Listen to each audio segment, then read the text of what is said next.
Entonces, muy buenos días a todas y todos. Como ya me presentó Fabián, la ponencia que vengo a hacer con ustedes el día de hoy es sobre la autorregulación y el aprendizaje activo en los procesos de prelaboratorio a través de la implementación de herramientas tecnológicas, específicamente en cursos de química analítica. Primeramente voy a justificarles un poco las experiencias que les vengo a contar, ¿verdad? Y ponerlos un poco en contexto.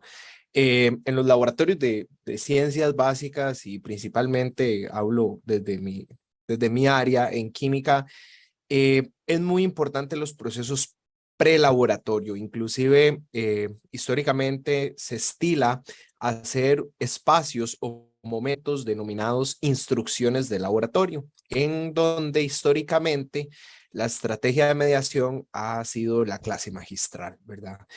Eh, entonces, desde previo a la pandemia, existía ya un interés por estrategias de mediación que propiciaran el aprendizaje significativo, puesto que estábamos evidenciando que la estrategia magistral clásica no estaba siendo lo verdaderamente útil y significativa para el estudiante. eh, Teníamos una necesidad de impactar positivamente de previo a las experiencias experimentales a las personas estudiantes, porque precisamente estos cursos de química analítica tienen un poquito más de estrés hacia el estudiante por el hecho de que ellos trabajan con muestras, por así decirlo, reales. Al estudiante se le da una muestra incógnita que él debe de analizar y debe de poder llegar a valores muy cercanos al real, puesto que con base a esto es que hay un componente importante en la evaluación. Entonces, que él pueda llegar preparado muy bien, no solo cognitiva, procedimental, sino que actitudinalmente también era muy relevante. Eso sumado, ¿verdad?, a la emergencia sanitaria sin precedentes que se nos vino en el 2020, y a la rápida interacción de las tecnologías emergentes fue que surge una necesidad del cambio para estos espacios de mediación. Entonces, pues evidentemente a la demanda de nuestro contexto, los espacios empezaron a realizar con presencialidad remota, más la estrategia seguía siendo magistral. Y estos antecedentes que les doy, aunado a otros que las personas docentes de los cursos empezamos a identificar con publicaciones, investigaciones en nuestras áreas. Por ejemplo, aquí traigo algunos ejemplos nada más del Journal of Chemical Education, del American Chemical Society, en donde empezamos a identificar una tendencia que muchos laboratorios están rediseñando su currículum específicamente para hacer las experiencias de laboratorio más interactivas, más significativas, eh, cambiando experiencias a simulaciones y no solo a las experiencias vivenciales, que pues obviamente son muy importantes, usar otras estrategias o actividades como las preguntas generadoras para promover ciertas características en los estudiantes. Y de igual forma, los momentos prelaboratorios es que nos llama la atención y empezamos a idear qué podemos cambiar en nuestros cursos, ¿verdad? Para dejar de esos espacios de instrucción, hacerlos muy pasivos y hacerlos más activos y que propiamente los estudiantes los puedan regular. Entonces, como primera experiencia, generamos un entorno virtual de aprendizaje.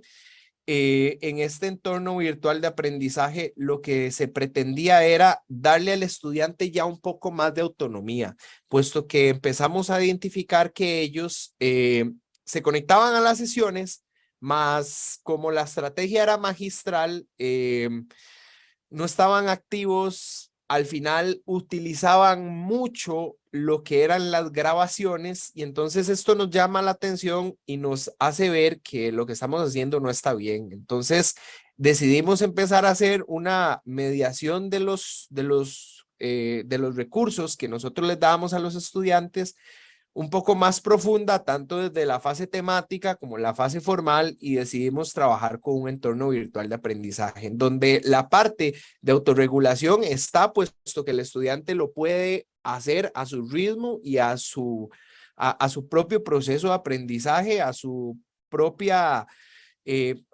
nivel de cómo él va entendiendo su ritmo de aprendizaje y la parte activa se las empezamos a brindar en los procesos de autoevaluación. Tratamos de empezar a incluir la autoevaluación, que para serles muy honesto, en nuestra área es un poco complejo esto de la autoevaluación. De hecho, yo me acuso y soy consciente de que yo no entendía qué era la autoevaluación y para mí era algo que en nuestros cursos no cabía porque el estudiante siempre iba a decir que todo estaba bien. Ya cuando uno empieza a estudiar y investigar un poco más sobre las estrategias de autoevaluación, nos damos cuenta que le permite al estudiante tener un poquito más de actividad y ser más consciente de cómo está él aprendiendo. Entonces, en esa línea empezamos a cambiar los quizzes de laboratorio que a ellos se les hacían todos los lunes en sus sesiones de instrucción, las pruebas típicas de aula en donde lastimosamente nada más medimos si el estudiante sabe o no sabe y no estamos midiendo su proceso de aprendizaje, las empezamos a cambiar o la propuesta es empezarlas a cambiar por actividades de evaluación en donde no solo ellos pueden hacer cuestionarios de progreso, ¿verdad? Para conocer cómo están entendiendo los contenidos, ¿verdad? Y cómo pueden también prepararse previo al laboratorio con ciertas actitudes que son requeridas, ¿verdad? La idea es que ellos puedan, que nosotros no nos centremos al final en una nota, sino que nos centremos en el proceso de aprendizaje del estudiante.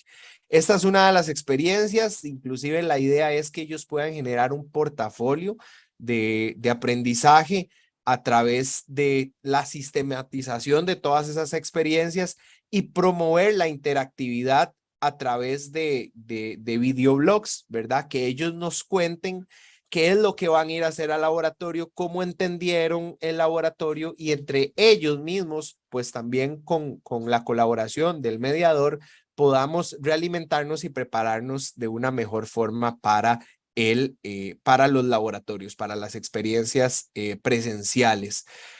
Otra de las experiencias la estamos llevando a cabo en este segundo ciclo, igual con un laboratorio de química analítica, ya totalmente en este ciclo partimos de cero, no estamos haciendo momentos presenciales magistrales de instrucción, ellos están autorregulando con un recurso en donde en cada práctica podrán encontrar los procedimientos, videos interactivos sobre los experimentos que van a ir a hacer e inclusive están encontrando ejercicios de autoevaluación, que esos ejercicios de autoevaluación estamos tratando de hacerlos bajo una estrategia de gamificación. Esto para evaluar o intentar propiciar que las personas estudiantes se enganchen un poquito más a la estrategia. Obviamente nos falta mucho trabajo al respecto, ¿verdad? Pero hasta el momento lo que hemos identificado es que a los chicos les gusta mucho, entonces ellos aún no han llegado a esta práctica, no está disponible el recurso, pero ellos inician un camino y para ir liberando las demás prácticas, ellos van a ocupar claves, que estas claves las van a obtener únicamente habiendo aprobado la autoevaluación de la práctica anterior, en donde se les da una clave al final y ellos acá tienen que ingresar, ok, ya hice el proceso de autoevaluación de la previa, pongo la clave y puedo seguir haciendo el resto de autoevaluaciones. Y la idea con estos recursos es como dice el título de la ponencia, ¿verdad? Hacer que el estudiante se sienta un poquito más activo y ya sacarlos del aula en ese espacio en donde ellos estaban sentados escuchando a alguna de las personas docentes del laboratorio decirles qué era lo que iban a tener que hacer, que ellos tomen un poquito más de protagonismo y puedan autorregularse.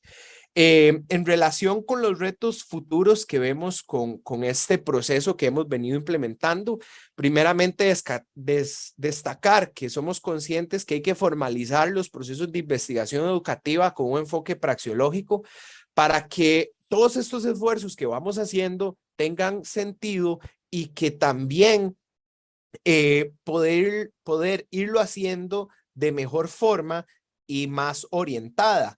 Y concatenado con lo anterior, hacer sistematizaciones de las experiencias con una visión prospectiva, o sea, que nosotros mismos seamos conscientes de lo que estamos haciendo ahorita, cómo lo estamos haciendo para que a futuro seamos capaces de identificar en qué fue lo que fallamos en las planeaciones previas y podamos ir en un ciclo de mejora continua, pues impactando de forma positiva estos cambios que pues tan necesarios son en nuestras áreas.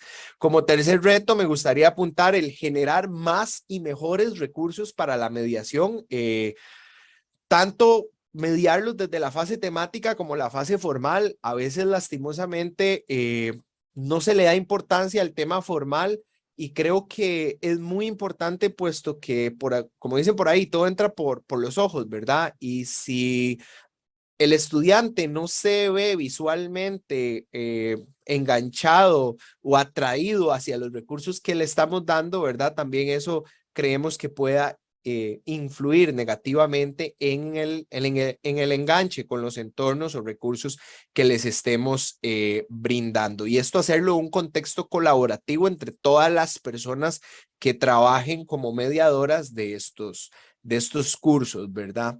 Y finalmente, como conclusiones, me gustaría apuntar estas cuatro.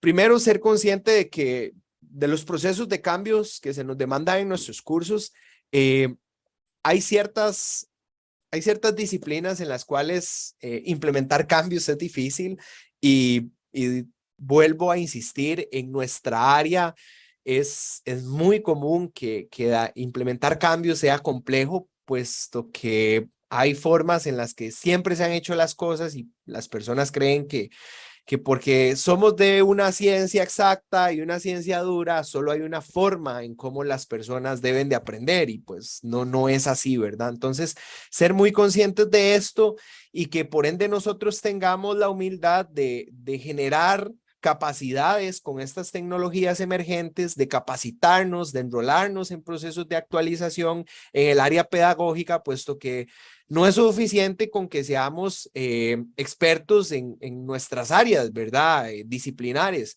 sino que si nos atrevemos a enseñar, nunca debemos dejar de aprender, ¿cierto? Entonces, creo que eso es una de las conclusiones a las que llegamos con este trabajo.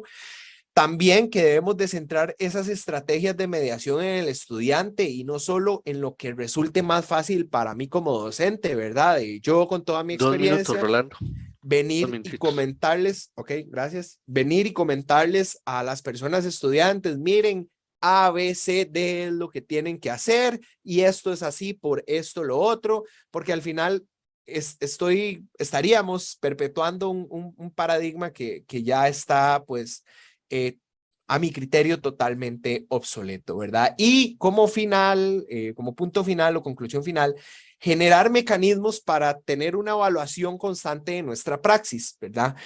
Creo que lo que no se evalúa no podemos saber qué tan bien o qué tan mal está. Entonces, que generemos esos mecanismos adecuados para poder obtener la información de parte de nuestro público meta, que son los estudiantes, de qué hicimos bien, de qué no les gustó, de qué se puede mejorar, es muy importante. Y si bien es cierto, la universidad tiene los mecanismos para evaluar el desempeño docente, creo que esto es muy general para nosotros poder obtener resultados específicamente de nuestras estrategias y estos cambios tan importantes que estamos intentando hacer. De mi parte, eso sería agradecerles a todas y todos por haber escuchado esta ponencia y pues cualquier duda, consulta, con mucho gusto la atenderé en el Padlet. Gracias.